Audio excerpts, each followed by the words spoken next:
What else would you like to bring up before we move over to Windy of Granada Forum? And I do encourage you to call more often. I do want to hear from you more in the Sure. future.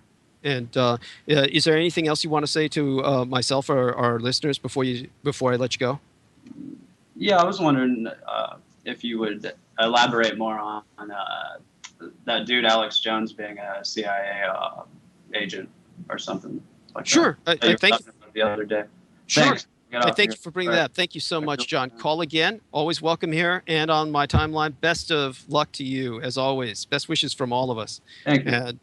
And we'll talk a bit about Alex Jones. Sure. Those links I provided last time, and of course, people are right to say we've had some responses on timelines like Laura Lee's or other areas where, of course, people were saying, well, certainly William Cooper exposing Alex Jones, that was nowhere near the leading cause for them taking him out. It was one of the contributive factors, most certainly. Whether or not it was a leading cause, they had many, many reasons to take out William Cooper.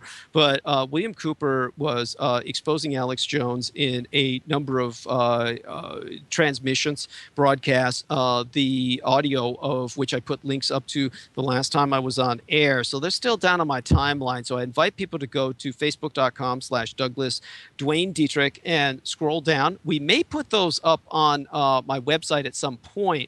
But in terms of Alex Jones, the important thing to remember about him is that if we really ever did have a declaration of war, which is not going to happen.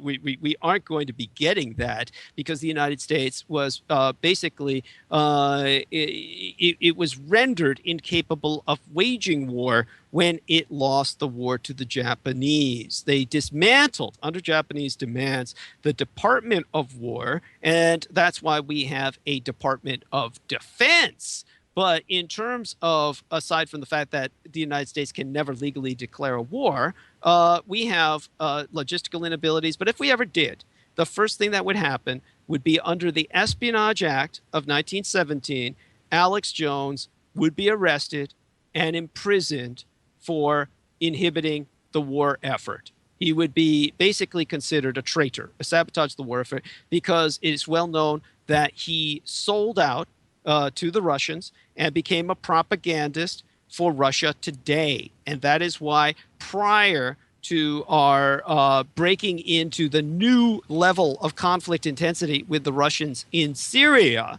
he was someone whose boss, the founder of Russia Today, Mikhail Lesin, was the man's name. Mikhail spelled in the Russian manner, Mikhail, I believe. And Lesin, I believe his last name or surname was Leisin. And he was found murdered in Washington, District of Columbia. And this was obviously an assassination. And that was a warning to, of course, Alex Jones to tone it down. Now, I, of course, have personal note of the fact that Alex Jones pretty much runs Russia Today's American office, because when Vladimir Putin's successor state within a state to the KGB assumed its infiltration operations once again in the West, it did what it always did. It went to the most corrupt of all of the West's personnel in intelligence and defense agencies. And one of the most that they could corrupt they could find was Alex Jones. And they bought him off. And at that period of time, Alex Jones became a traitor to his nation and a Russian spy. So he propagates for Vladimir Putin incessantly. And what he does is, of course, do everything but tell people to move to Russia, where if you were to listen to him speak, you would think it was the best place in the world to live. And of course, he's someone who would never do it himself because he makes so much money, he can afford to stay here. But Alex Jones is, of course, someone who propagandizes on behalf of the Putinista regime because he's paid to do that. Now, he started off as a CIA agent with KJFK, and KJFK was a CIA-sponsored station. This has been proven, and this has been vetted, and this was established at the time I still worked for the Department of Defense, so he was a known CIA asset at that time, working for what would be known as an American version of Free America, or Radio Liberty, or the various other kinds of propaganda stations that the Americans used to have for Radio Free Europe. So he started off with an organization like that. So he has never been out of the intelligence propaganda game. Now, only now he's become like Axis Sally or Tokyo Rose or England's version of that was Lord Haw Haw. And this individual is, of course, unable to be put in prison because there's no declared state of war. So if there were a declared state of war, if America were able to do so, he would be the first in jail. And they can never do that. So he feels safe. So he's become arrogant and loudmouth, and he's become more blustery and insufferable, to the point where the Americans, because they can't put him in jail, just like they couldn't put Jane Fonda in jail during the Vietnam War because there was no declared state of war, responded by killing his boss.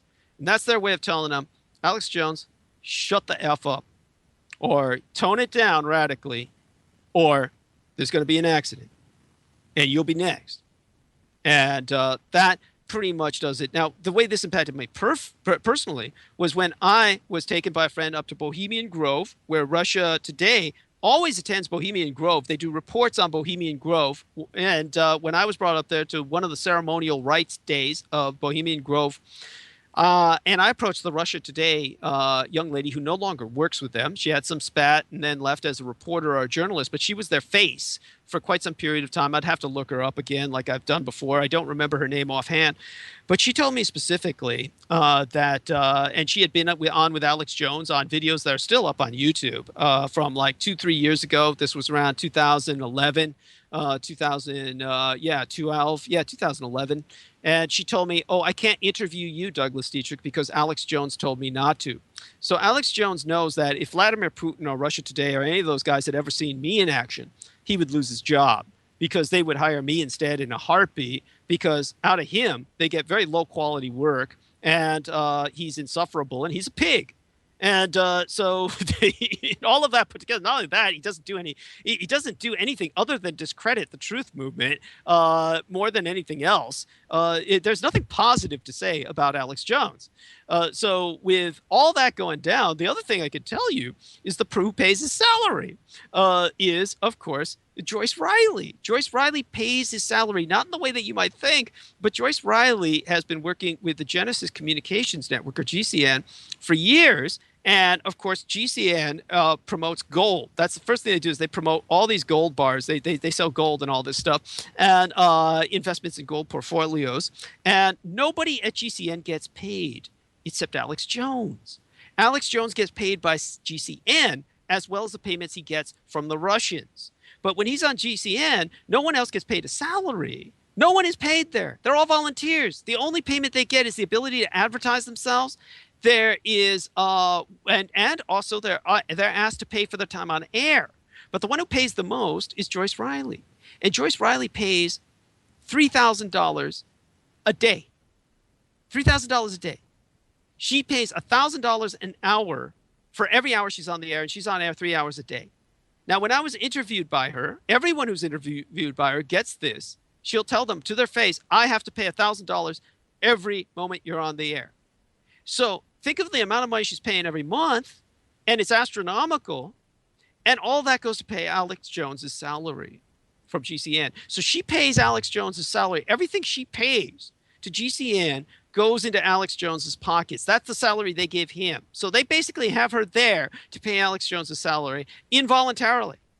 So she's got to pay for her time there through the nose, and she barely makes it every month by everything she sells through her, books and sales department. She's got her own little, studio kind of, cottage industry going. And what she does is she'll take her guests' DVDs and books and basically put her on her timeline, and for all intents and purposes, steal them, because no one else can ever get any orders after that, because all the senior listeners she's got will only go to that one place to get all their needs met. And if she's got a guest like myself, she wanted my DVDs. She said, give me your DVDs. And what she does is she burns them, and then she would sell them in her little cottage industry shop. And then, of course, no one would ever go to my website, who was one of her listeners, because no one would ever, bother to look me up. They would just say, oh, he was on Joyce Riley, I heard him, and then I'll order his stuff from her little shop that she's got electronically. And so that's what she was doing to all kinds of people. She had lawsuits about this and everything else, and that was how she was barely making the bills. So that's how the GCN works over there. That's where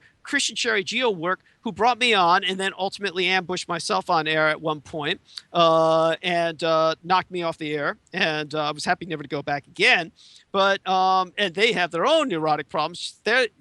they're the version for GCN of Art Bell. They're their version of the paranormal show. Only, they get on there and they pontificate about everything from gun control and everything else. So it's just another forum for people to rant. But in terms of all of these people who are ranting on GCN, every single one of them, Webster Tarpley, all the rest, they're all working for free, or they're paying through the nose for it. And Alex Jones is the only one getting paid, and he's getting paid twice. He's getting paid by Joyce Riley, and he's getting paid by the Russians. And but he is known to the CIA as a former asset gone traitor. So if people don't recognize this, they're just not living in reality. Anyone can look up anything I say about KJFK back in Texas, where he was working, where he originally started off. Anyone can even note the fact that he's got missing years on his Wikipedia page. They say he's a lot younger than he really is. So all kinds of weird stuff's going on with that guy, and that pretty much should outline it, I hope, enough so that people get a good perspective on that. Thank you so much, John. Say goodbye to the listenership, and we'll be hearing from you again soon, okay? And thank you.